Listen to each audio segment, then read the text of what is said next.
Where's Justin?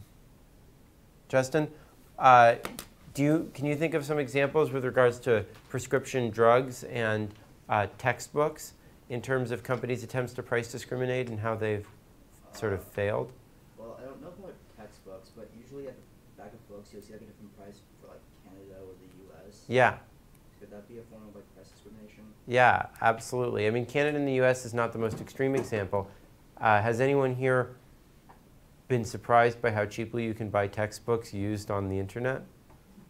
Has anyone gotten one of those textbooks and seen that it says International Edition on it? Yeah, so a lot of these companies try to price much lower in foreign countries by having an international edition that you're not legally allowed to re-import into the United States. And yet, a fair number of you seem to have done it nonetheless. Similar things happen with prescription drugs. You know, the drug companies try to charge a much lower price in developing countries because it's not that expensive to produce the drugs, and people in those countries aren't willing to pay very much. But the problem that undermines that is that those can then be re-imported back into the United States, and that makes it very hard to implement those sorts of regimes, right? And that problem would obviously be much worse if you tried to slice things up within a country, right? If you tried to like offer each different state or each neighborhood a different price, right? Thinking about the fairness constraint, has anyone had the experience of trying to use a credit card in a cab, and they like won't do it, right? Yeah. So you would think that the cabs should just charge you extra if you use your credit card, right? But they don't want to do that. And can anyone think of a reason why, or sorry, Andy, can you think of why they might not be willing to do that, or why stores might not be willing to charge you an extra fee for using your credit card? I guess so the reason they have to do that is because they pay a fee to the credit card. That's right. To be able to use the card. Yep. But then if they turn around and try to pass that fee on to the customers, like customers kind of see it as them charging a fee rather than the credit card company charging it. Yeah, that's right. So like a lot of people can get sort of pissed off about them being charged a fee for using their credit card. They feel like they have a right to use their credit card, and they might not come back to a place, even if the credit card fee is small, just because there's something that annoys them about the credit card fee. So that can be one sort of barrier to that sort of pricing, right? There are also some legal restrictions that make it harder, but even in places where there aren't legal restrictions, most places don't charge a surcharge for credit card fees. And Israel, what might be a problem with haggling? Well, a lot of vacation spots or open markets, you know, you'll bargain with some vendor or someone who's selling a good, and they can get close to coming to understand your willingness to pay. But if you're good at bargaining or haggling, you know, you can pretty easily fake that willingness to pay and get around it. Yeah, and in addition to that, it takes a huge amount of time to go through that process, which is itself wasteful, right? While that can certainly improve some things, it has costs associated with it, and also it's easy to sort of posture strategically, right? So in practice, price discrimination is much less perfect. One common way that firms try to do this more imperfect price discrimination is to use nonlinear tariffs. What's a nonlinear tariff? Well, every different unit of a good costs a different price, right? And often this happens through the packaging of goods into discrete bundles, which are priced in a way that isn't linear. So, Kay, can you give me some examples of that? One example seems to have been floating around the class in previous discussions. Can you remember? Are we talking about like Harold's chicken? Yeah. Right. So like you can buy larger quantities of wings. Yeah. Cheaper per wing than you can. I mean, like if you only buy like 3 wings. Yeah. Per wing, it's like more expensive. Except in the case when you can buy 2 21 packs for less than $4. Yeah, so in that case, it's actually goes the opposite direction, right? So like bulk discounts in commercial goods, punch cards. I don't know if you guys like get those from any places, or at Z&H, they keep track of your name and they give you a reward every so often. So that's like a quantity discount, basically. On the other hand, the New York Times does the opposite. You can look at 20 articles free, and then they charge you after that, right?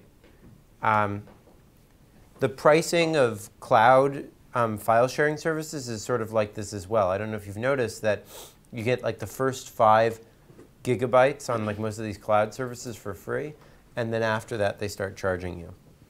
Income taxes are actually similar.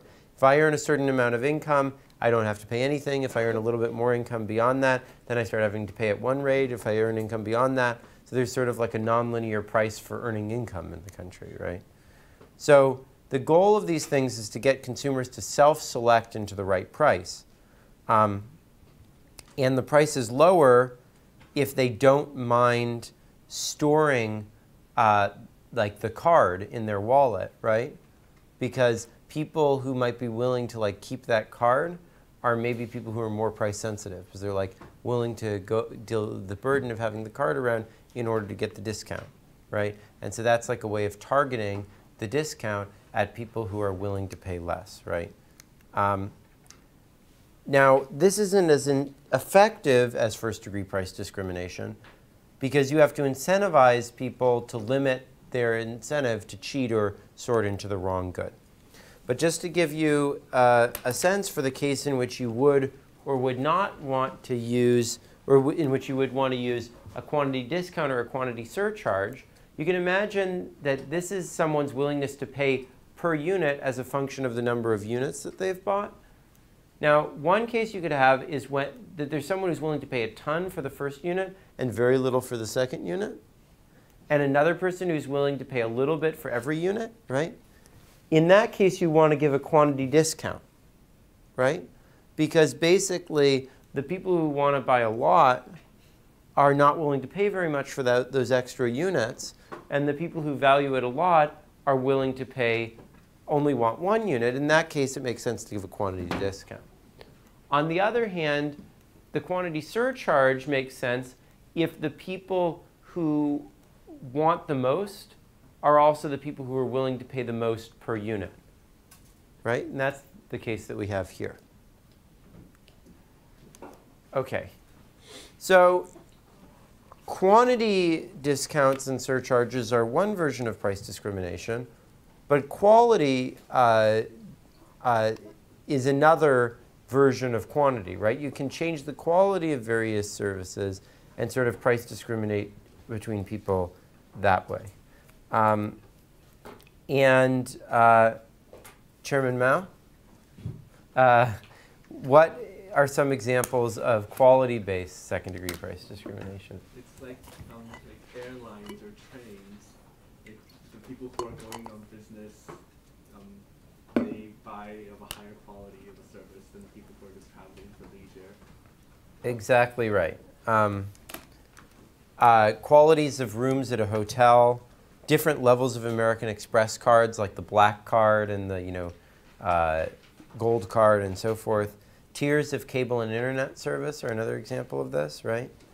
And a common observation that people make is that the quality on especially when firms have a lot of market power, on the lower tiers of service is sometimes deliberately degraded to make it uncomfortable or unpleasant to get people to try to buy the higher quality service who really value comfort, right? So like the airline might make the coach seats until they get competition actually deliberately uncomfortable to get the people who are rich to buy first class, right? And this forces people who can to pay for higher classes. So the monopoly distorts quality therefore as well as quantity, right? Particularly for the low-end consumers. And obviously this is very closely related to the Spence distortion because it's basically trying to reduce the quality if that is more valued by the high consumers than by the marginal consumers, right? OK. So an example of that is that if this is people's marginal willingness to pay as a function of the quality, right, then imagine that I give one unit of quality to the low demand people, right? Well, that means that I can't charge for 1 unit of quality the high quality people any more than I charge low quality people, because otherwise they could just buy the low quality good, right? That means that all this surplus up here I can't possibly capture that's between these two guys, right?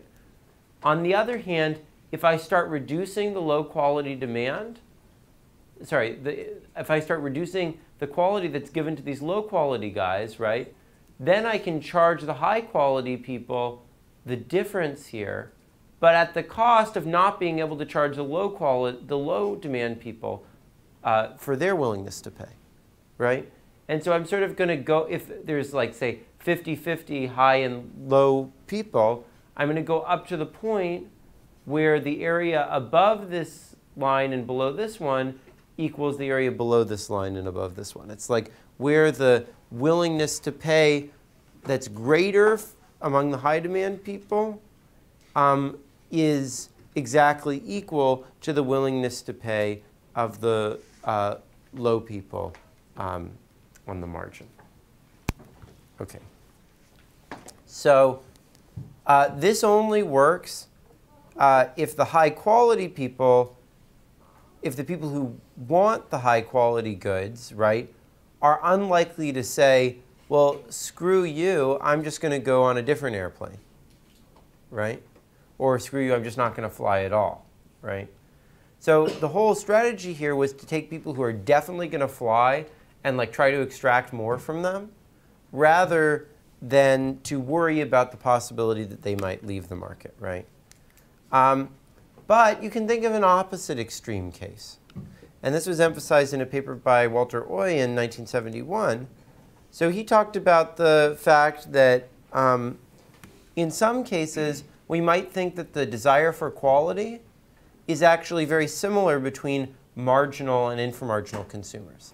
That they really differ not in terms of how much they value quality, but just in terms of the absolute value that they get from getting any good. So in that case, what you're going to want to do is just charge a price for accessing any good from the firm, and then have the price for any add-on, any additional quality, be just exactly equal to your cost. So one example that's a little bit like that is Disneyland, or Costco, or Rhapsody. These are all services where you pay some price to get in, but once you're in, the price for the additional stuff is very low, right? So like at Disneyland, you pay to get into the park, right? But once you're in the park, you basically pay nothing for every additional ride. And I guess the philosophy behind that is that if there's not much correlation between how many rides you want to go on and how much you're willing to pay to go to Disneyland, right, then there's no point in pricing the rides higher. And you might as well just charge people an upfront fee and let them go to as many rides as they want to. Now, that's not exactly right, because you should be charging a little bit for the marginal cost of going on each ride, but I guess people think that it's so expensive even to collect that amount that it's not really worth doing. Okay, so